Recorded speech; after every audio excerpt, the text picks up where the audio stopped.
ខ្ញុំមិនប្រំរៀបការទេប្រមាណឆ្នាំនេះយើងចិនសំអានឯងរៀបការជាមួយកូនប្រុសយើងឆាប់ទៅរៀបការទៅ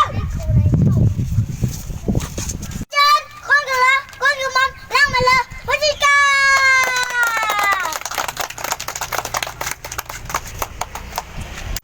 តើកូនកំមកូន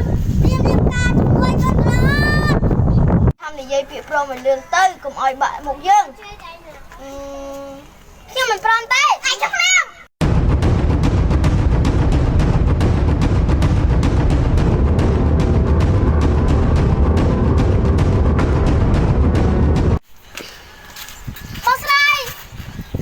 យើងមិនឲ្យអ្នកណាធ្វើបាបបងយើងទេកុំឲ្យឆាប់ចូលឲ្យយើងព្រម